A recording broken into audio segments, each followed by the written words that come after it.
Assalamualaikum warahmatullahi wabarakatuh. Perkenalkan, nama saya Muhammad Aditya Putra Yahya. Saya berasal dari Program Studi Teknologi Rekayasa Otomasi tahun angkatan 2024, kelas praktikum D dengan 3 digit NIM terakhir saya 058. Oke, pada kesempatan kali ini saya akan membahas terkait komunikasi serial. Oke, langsung saja kita ke materinya.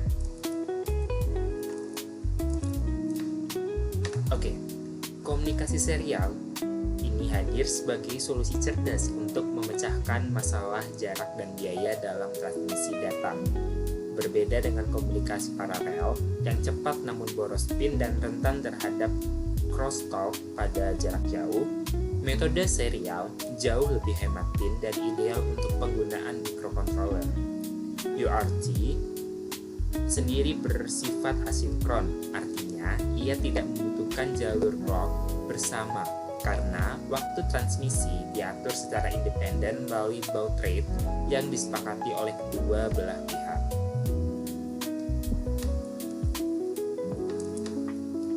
Ya, kemudian struktur paket data dari UART.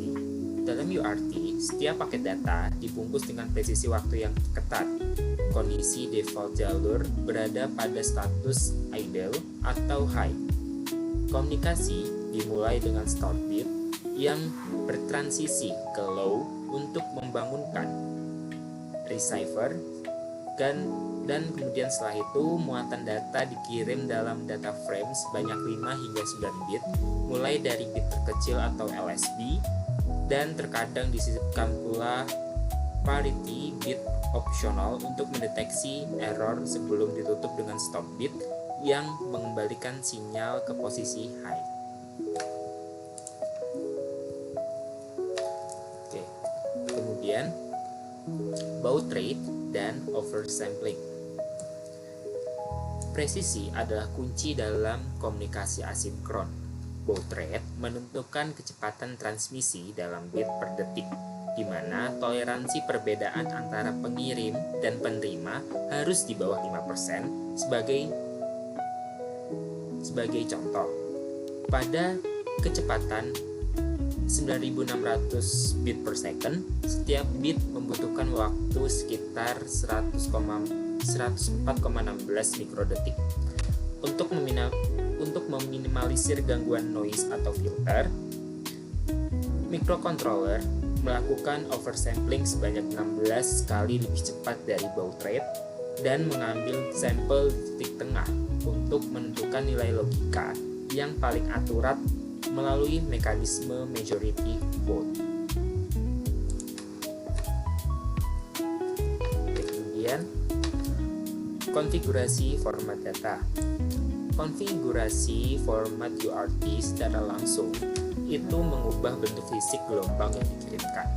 Format standar industri yang paling umum adalah 8N1 yang terdiri dari 8 bit data tanpa paritas dan 1 stop bit dengan efisiensi transmisi sebesar 80%. Namun, ada juga format seperti 8E1 yang menggunakan paritas genap sehingga total paket menjadi 11 bit. Dan hal ini sangat penting untuk memastikan format TX dan RX agar cocok, karena ketidakcocokan antara TX dan RX akan menyebabkan munculnya data sampah atau framing error.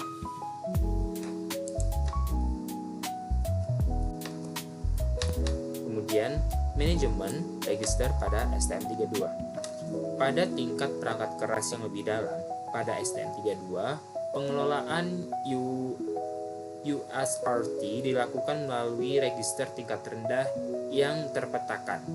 Ada data register dalam tanda kurung USRT_TR yang menyimpan data keluar masuk, serta status register dalam kurung USRT_SR yang berisi flag krusial seperti TXT untuk melakukan dan menandakan register kosong, dan RXNI untuk menandakan ada data yang masuk.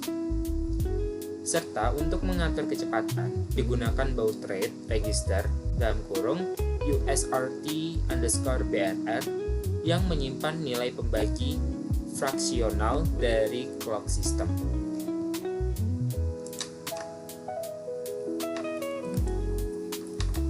Kemudian ada fleksibilitas ESP32 dan FIFO.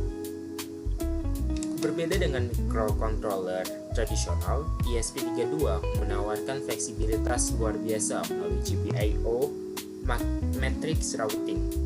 Jika STM32 memiliki pin TX atau RX yang kaku, ESP32 memungkinkan untuk memetakan UART ke pin mana saja melalui perangkat lunak. Selain itu, ESP32 juga dilengkapi dengan hardware FIFO, buffer sebesar 128 byte yang mampu menampung data dalam jumlah besar, sehingga sangat efektif dalam mengurangi beban interupsi pada CPU.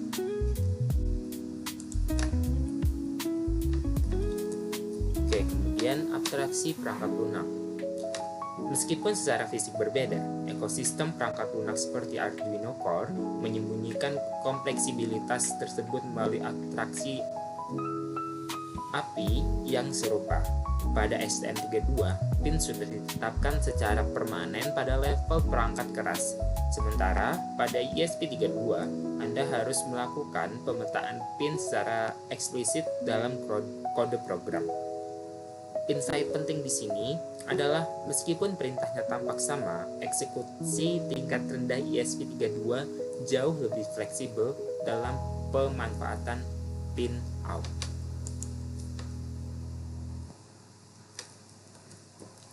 Kemudian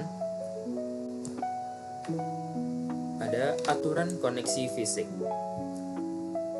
Sistem yang tangguh bermula dari koneksi fisik yang benar. Aturan emasnya adalah jalur transmisi atau TX harus selalu terhubung dengan jalur penerimaan atau RX lawan yang dikenal dengan istilah crossover. Selain itu, penggunaan common ground atau referensi ground bersama hukumnya adalah wajib.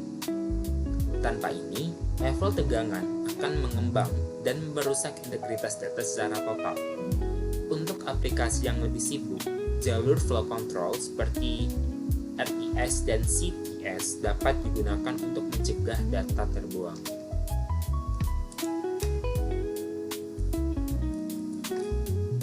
Kemudian ada mekanisme verifikasi integritas. Gangguan fisik di lapangan seringkali menyebabkan bit terbalik. Oleh karena itu, diperlukan mekanisme verifikasi berlapis. Parity bit adalah metode paling dasar di level hardware, namun hanya bisa mendeteksi kesalahan satu bit. Checksum menawarkan keandalan mencegah melalui penjumlahan byte untuk transmisi kritis yang tidak mentoleransi kompromi. CRC atau Cyclic Redundancy Check menjadi standar industri karena mampu mendeteksi berbagai modifikasi bit secara stimulan.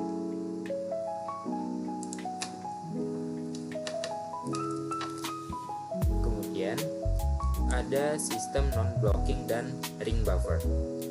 Untuk membebaskan CPU dari siklus tunggu yang memblokir, kita harus menggunakan sistem non-blocking dengan memanfaatkan interupsi dan ring buffer. Dengan metode ini, CPU tetap bisa mengerjakan tugas utama, sementara interupsi perangkat keras menangani penerimaan bit di latar belakang. Data disimpan dalam array circular di mana posisi masuk dikelola oleh tail pointer dan posisi baca dikelola oleh head pointer untuk menghindari resiko dari overflow.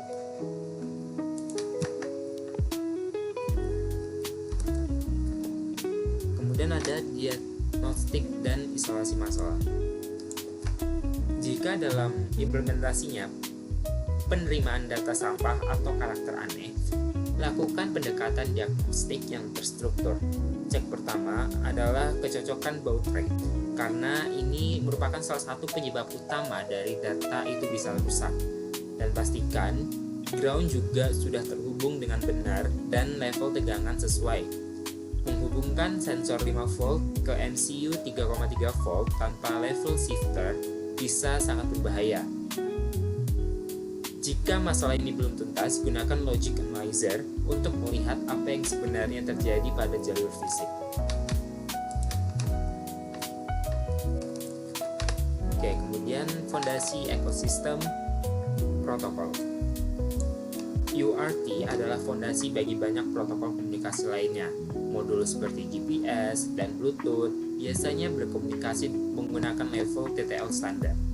Untuk jarak hingga 15 meter, kita bisa menggunakan RS-232 yang menaikkan tegangan hingga 12 volt agar kabel noise di lingkungan industri yang bising. UART diubah menjadi sinyal diferensial melalui RS-485 yang mampu menjangkau hingga 1.200 meter. Bahkan komunikasi dengan komputer pun dijembatani dengan konverter USB ke UART.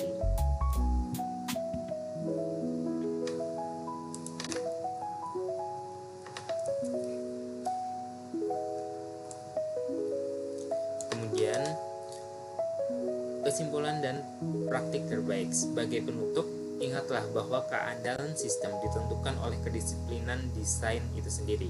Di sisi hardware, selalu gunakan common ground, pakai level converter jika perlu, dan jaga kabel sependek mungkin. Di sisi firmware, implementasikan ring buffer berbasis interupsi dan metode checksum atau CRC pada payload Anda. Yang penting hindari penggunaan fungsi delay yang memblokir rutinitas pembacaan serial agar aplikasi Anda tetap responsif.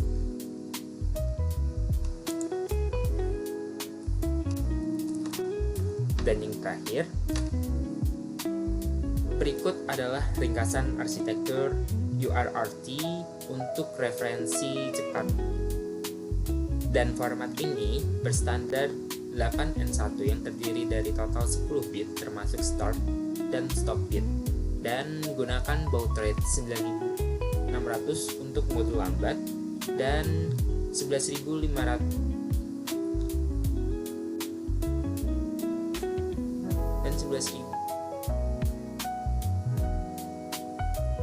dan 115.200 untuk debugging standar atau hingga 921.600 untuk transmisi file yang cepat.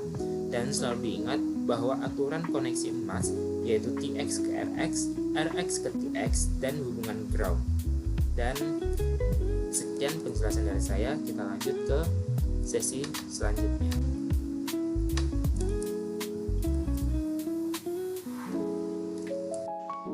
Ini merupakan praktikum pertama, yaitu komunikasi serial antara STM32 dengan STDI, yaitu di mana pada program kita membuat program dengan kita akan menampilkan kata suci pada serial monitor dengan durasi setiap muncul karakter itu 1 detik, dan terlihat bahwa dalam program, dan jika kita sudah mengupload dan kita sudah mengerun, maka terlihat di komunikasi serial akan muncul kata suci dengan durasi setiap 1 detik.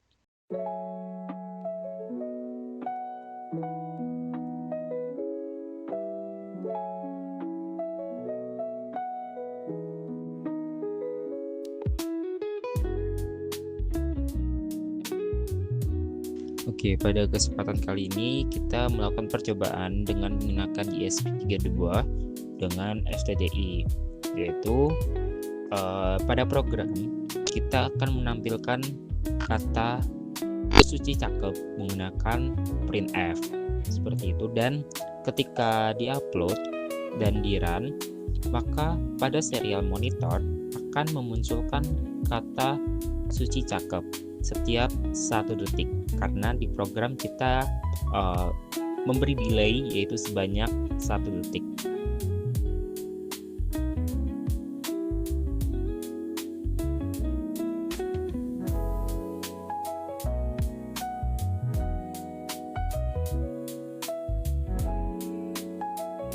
Oke, Oke, pada percobaan kali ini kita akan melakukan komunikasi serial antara ESP32 dengan ESP32, yaitu di mana setiap ESP kita akan memberikan program yang berbeda, dan ketiga program tersebut diupload, maka hasil yang akan didapatkan yaitu ketika push button A ditekan, maka yang akan menyala adalah LED B. Kemudian begitu pula sebaliknya, jika push button A yang ditekan, maka yang menyala adalah LED B. Begitu pula sebaliknya, yaitu akan secara bertukar untuk penyalaan dari LED dan push buttonnya. Oke, pada percobaan kali ini kita melakukan komunikasi serial antara ESP32 dengan STM32 dengan menggunakan UI dari Python. Dan di sini kita membuat 3 buah program, yaitu yang pertama untuk ESP32, kemudian untuk STM32, dan yang terakhir untuk UI Python-nya. Dan ketika program diupload, maka akan muncul UI Python seperti itu, yang fungsinya adalah untuk menyalakan dan mematikan LED. Ketika LED satu kita klik on, maka dia akan on. Kemudian ketika kita klik off, maka dia akan klik off. Dan jika kita klik all on, maka semua LED akan menyala, dan ketika kita klik all off, maka semua LED akan mati.